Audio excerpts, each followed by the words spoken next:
everybody, Tyrone the Guy 3 here, and welcome to part 44 of the Emerald LP. In the last part, we made it to Mount Pyre, and in this part, we will battle trainers inside of Mount Pyre. So yeah, it's not really necessary that you go inside of Mount Pyre and battle these trainers.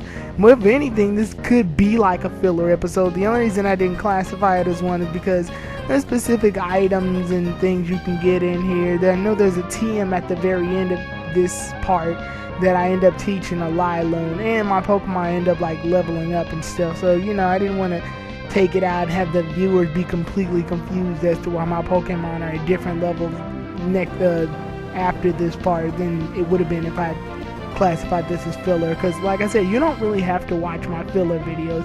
Well, technically, I don't have to watch any of my videos, but I'm just saying, like, if you want to follow the overall Let's Play, then you can skip like episode 43A and 43B and you won't miss anything. But as far as this goes, like, you'll be like, how did Lylone learn that one move? And yeah, it'll be answered in this episode.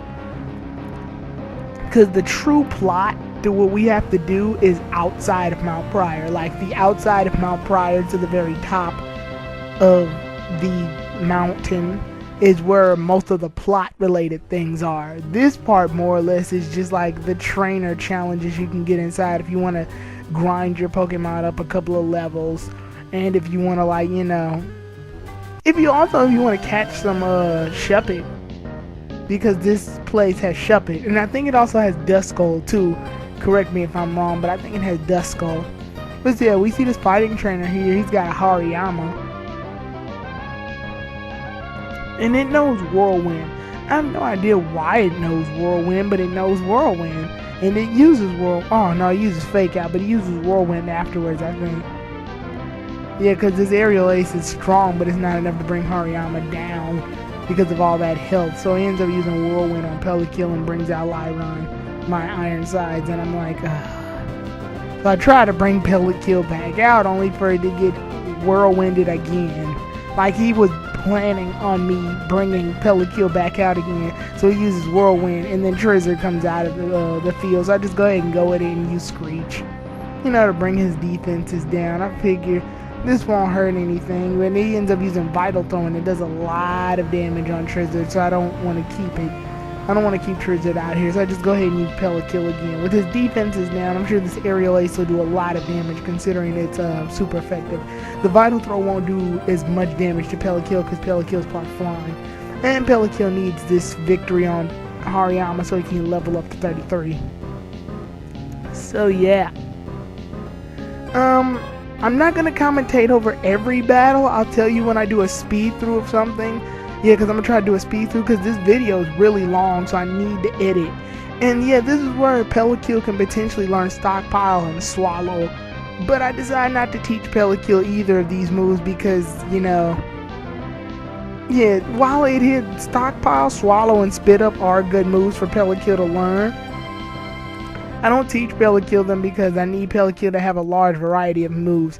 And the Stockpile, Swallow, and Spit Up combo, while it is effective, it takes up like 3 of Pelakil's 4 available moves, and I don't want to risk all of that. I want Pelakil to be able to use Steel Wing when it's fighting off against its Rock-type weakness. I want Pelakil to learn Blizzard so it can fight off against a couple of Dragon-type Pokemon. I want Pelakil to learn Surf so it can fight off Fire types, and it's part Water so it gets stabbed. And then I want him to know Aerial Ace because Aerial Ace can never miss, and it's a flying type attack so he can fight off his Grass types. So yeah, I wanted a specific multi-typed Pelakil for this one.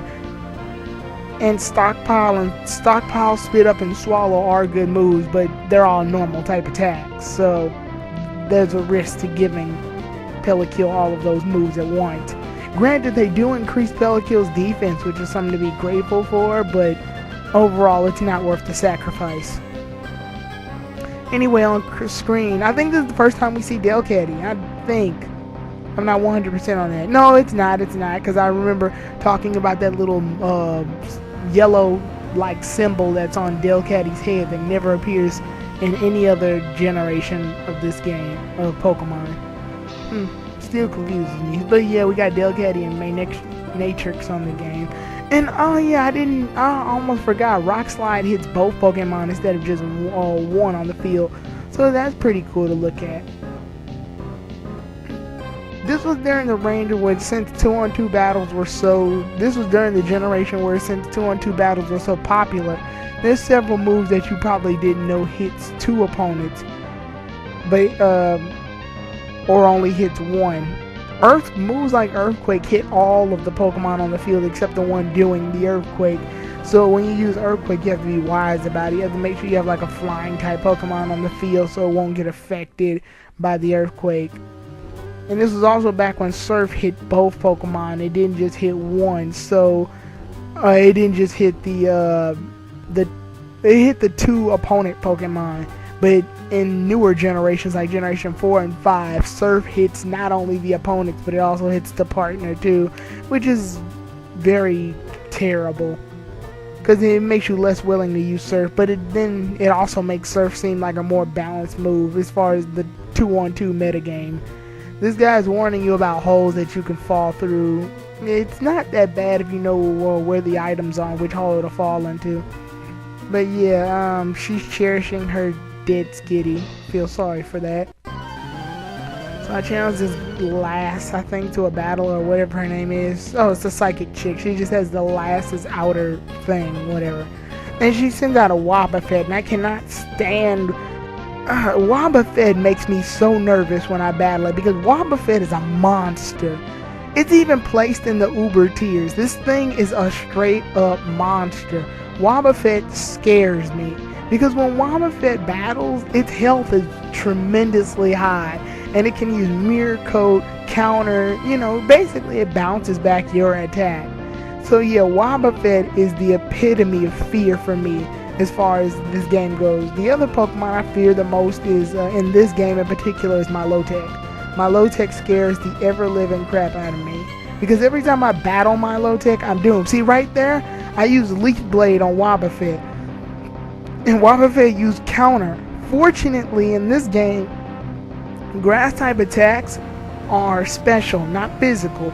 So if this were Generation 4 or 5, yeah, Trizzard would have been done for, because then that would have counted as a physical attack and I would have gotten screwed over because of it. I think after this battle I'm just going to go ahead and speed through a couple of more trainers until we get to a certain area where I decide, hey, I want to stop speeding through.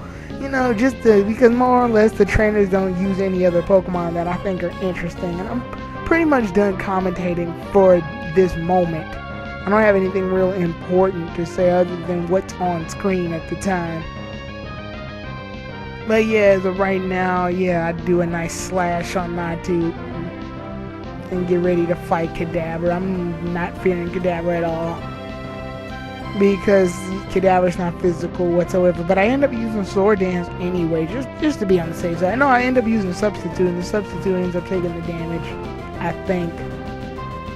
Or no, what ends up happening, I use the Substitute, I use the Sword Dance, and then I go ahead and try to use Slash for the finisher.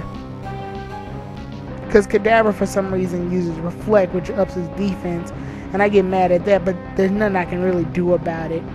I try to use Sword Dance again to increase my attack to the max, but this pretty much means that this Slash is guaranteed to defeat Kadabra. But now I'm just biding time, waiting for the Reflect to fade, I think. After my substitution fades, I just say screw it and go ahead and use the Slash anyway, because the attack's been increased so much, it should take Kadabra out. Yep, there we go. So yeah, that takes care of that. And we beat Psychic Kayla. Okay, so now it's time to speed through.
Okay, I've decided to come back for now because I just want to.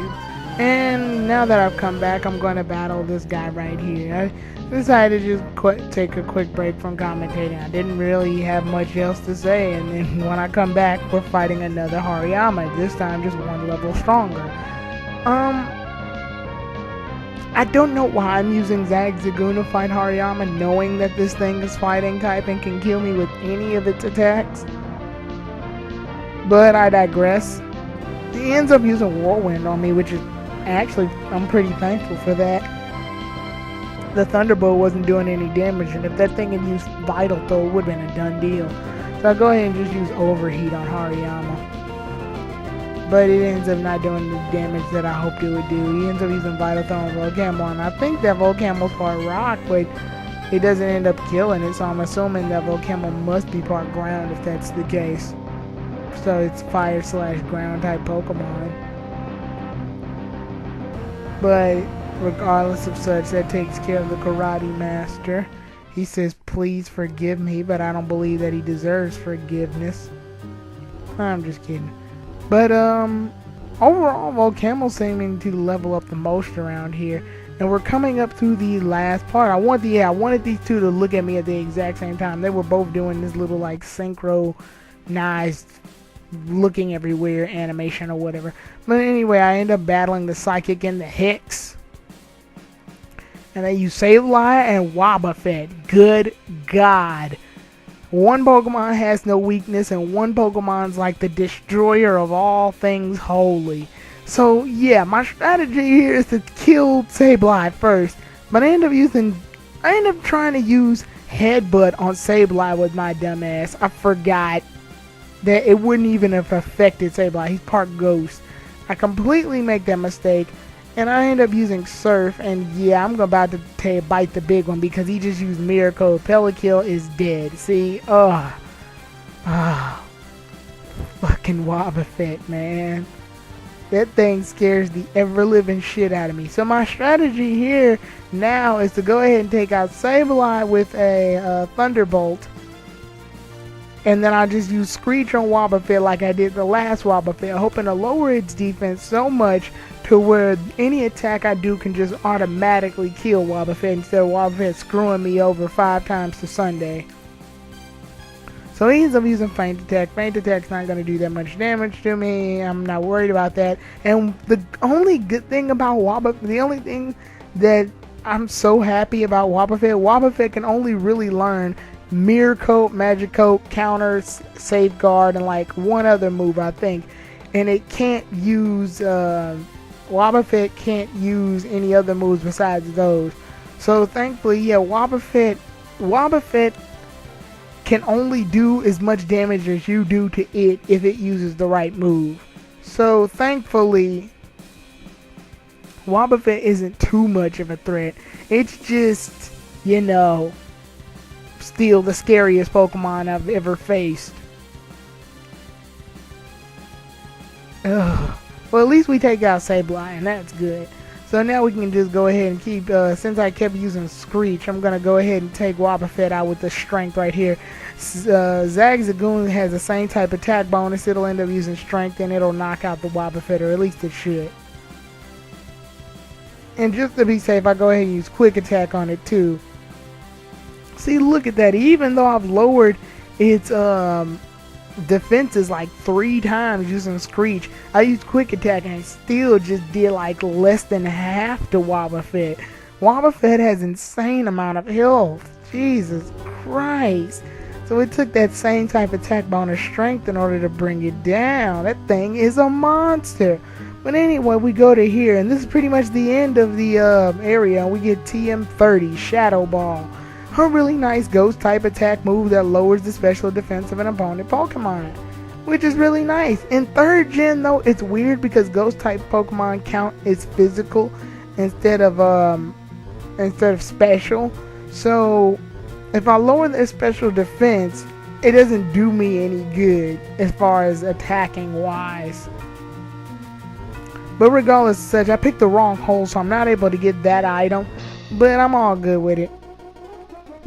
regardless of such, we make it out of we pretty much make it out of the insides of Mount Pyre. The outsides is where the plot is going to be. So in the next part, in part 45, we will take care of all of that nonsense up there, because Team Aqua is up to no good up there, and we're going to take them down. So see you all then. Tyrone the God 3.